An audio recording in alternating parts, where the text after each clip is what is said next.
ru'ya sadiqah. Apa itu ru'ya sadiqah teman-teman? Mimpi yang benar. Dan ini adalah salah satu bagian dari kemukjizatan kenabian yang terbagikan untuk semua orang beriman. Sebagaimana sabda Nabi SAW, ru'ya sadiqah, mimpi yang benar dilihat oleh orang-orang beriman, itu adalah salah satu cabang 60 mukjizat kenabian. Jadi Nabi SAW mimpi apa yang terjadi besok di Mekah, siapa yang meninggal, apa yang terjadi. Nabi SAW mimpi, berhari-hari itu selalu belum mimpi, melihat kejadian-kejadian apa yang terjadi besok. Dan Nabi SAW melihat waktu bangun terjadi seperti yang Nabi SAW mimpikan. Allah berikan bagi orang-orang yang beriman firasatul mu'min, ada perasaan orang beriman, dia tahu orang ini mau jahat atau tidak. Tapi ini memang ada level-levelnya, ada di mana orang-orang itu sudah sangat dekat dengan Allah SWT, betul-betul menjalankan sunnah Nabi SAW.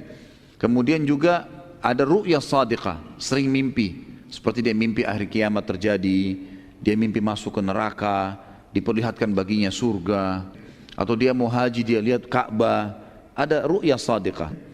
Nabi SAW juga pada itu sering diberikan ru'ya sadiqah, dan beliau bersabda tadi, mimpi yang benar atau ru'ya sadiqah adalah salah satu dari 63 bagian kenabian. Tentu teman-teman, lawannya ru'ya sadiqah adalah hilm dari syaitan. Ru'ya sadiqah dari Allah. Dan Ibnu Sirin rahimahullah, Muhammad bin Sirin, salah satu ulama tabi'in yang masyhur, membedakan kepada kita secara rinci tentang masalah ru'ya sadiqah dan hilm ini. Ru'ya sadiqah datang kepada orang beriman karena ketaatannya, bisa berbentuk berita gembira ataupun peringatan. Dan di situ beliau rincikan panjang lebar tentang perkataan dan penjelasan para ulama masalah mimpi-mimpi yang dihubungkan dengan keadaan orang itu. Di antaranya Hasan Basri rahimahullah pernah didatangi oleh dua orang dan dua-duanya mengaku mimpi. Dan dua-duanya mimpinya sama, mimpinya adalah mendengar suara azan, itu saja. Mimpi mendengarkan suara azan. Maka Hasan Basri rahimahullah mengatakan pada saat dua orang yang datang, saya mimpi dengarkan azan, apa takwilnya imam? Kalau imam itu kiai ya. Tanya lagi, yang satu juga mengatakan hal yang sama. Kata Hasan Basri, berikan saya waktu beberapa hari, nanti akan saya beritakan kepada kalian. Datanglah kepada saya Jumat depan. Hari Jumat depan baru datang, minggu depan. Hasan Basri rumahnya rahimahullah dalam satu minggu itu mempelajari dua keadaan orang ini. Dilihat keadaannya. Datanglah kepada orang yang pertama, kemudian diperhatikan kegiatan. Ternyata yang pertama ini adalah salah satu marbot masjid, muazzin. Setiap hari azan di masjid dia. Terus ditelusuri orang yang kedua, dalam beberapa hari kemudian ternyata orang ini terkenal simpang siur berita, suka mencuri. Minggu depan datanglah dua orang kepada Hasan Basri, lalu berkatalah Hasan Basri, semoga Allah memaafkan kalau saya salah, tapi kamu ditunjuk orang yang marbot masjid, kamu akan haji tahun ini. Diambil dari firman Allah Subhanahu wa taala, wa'adzim fin nasi yaumal hajjil akbar. Dan kumandankanlah panggilan, digunakan kata-kata azan di sini, panggilan untuk manusia untuk mengerjakan haji di hari yang besar atau haji yang besar itu. Kemudian kamu akan mencuri, ditunjuk pencuri itu, dan tanganmu akan dipotong. Karena Allah berfirman dalam surah Yusuf ya, yang waktu saudara-saudara Yusuf mau pulang, kemudian Yusuf alaihissalam mau mengambil adiknya Binyamin, maka sempat ditaruh alat takarannya raja pada saat itu. Maka berkatalah para pegawainya Yusuf, wa'adzana mu'adzinun ayyatuhal iru innakum lasarikun. Dan pada saat itu berazanlah, memanggillah, mengumandangkanlah pegawai-pegawai Yusuf kepada saudara-saudara Yusuf, kembalilah, sesungguhnya kalian telah mencuri sesuatu. Ternyata apa yang Hasan Basri sampaikan betul terjadi. Yang satu haji tahun itu, yang satu memang mencuri, kemudian dia dipotong tangannya. Jadi ada ru'ya sadiqah, bisa datang kepada orang beriman, memberikan peringatan kepada dia. Sebagai peringatan, artinya bisa saja kalau misal seseorang mimpi dia melihat sesuatu yang tidak baik, maka bisa saja dia nanti menjadikan itu sebagai tolak ukur untuk menyelamatkan dirinya.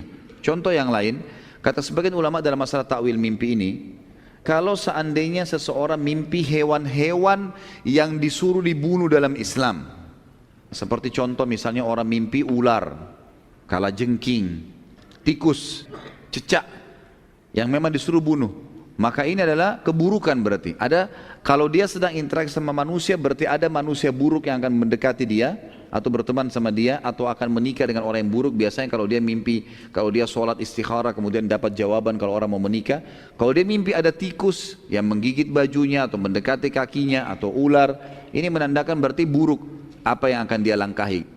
Karena ini namanya, Nabi SAW menamakan tikus misalnya dengan fuwaisiqah, binatang yang buruk.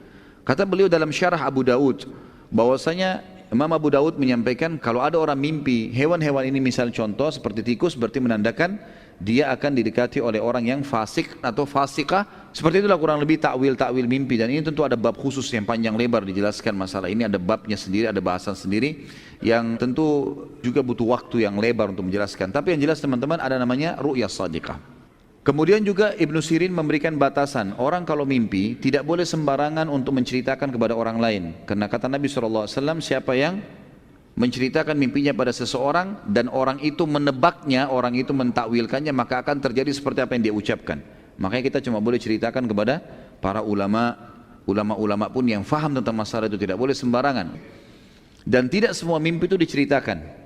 Terlebih lagi mimpi itu punya makna-makna yang detail memang kalau dia orang yang beriman sama Allah. Seperti misalnya disesuaikan dengan keadaan sebuah wilayah. Contoh, orang mimpi gajah. Gajah ini dilihat di tempat dia, apakah gajah itu dimuliakan atau disiksa. Contoh kata Ibnu Sirin. Jadi misal kalau dia mimpi di satu wilayah, memang gajah itu dijadikan sebagai transportasi, dihormati, berarti dia akan dapat kedudukan. Kalau dia mimpi sementara di wilayah dia gajah sering dibunuh-bunuhin, sering dihina, disediakan barang olokan, berarti dia akan terjadi hal yang sama, akan terjadi hal-hal cobaan dalam hidupnya. Seperti itulah. Kalau hilim teman-teman sekalian, dari tadi sudah saya jelaskan ya, kalau mimpi binatang yang suruh dibunuh berarti itu akan buruk ya. Jadi ini harus kita perbaiki persepsi di Indonesia nih. Kalau mimpi digigit ular katanya mau nikah. Ini semua kesalahpahaman, ini tidak boleh nih. Bagaimana kalau nenek-nenek 90 tahun mimpi ular? Ini pemahaman yang salah. Kemudian hilim dari syaitan.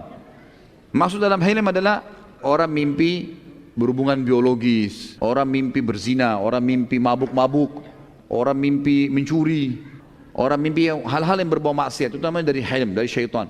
Dan ini teman-teman sekalian kata Nabi SAW, siapa yang mimpi buruk, hilim ini, dan dia terkaget tengah malam, maka bacalah isti'adzah, a'udzubillahi minasyaitonir, lalu meludahlah 3 kali ke sebelah kiri untuk menghilangkan bekasnya, lalu ubah posisi tidurnya.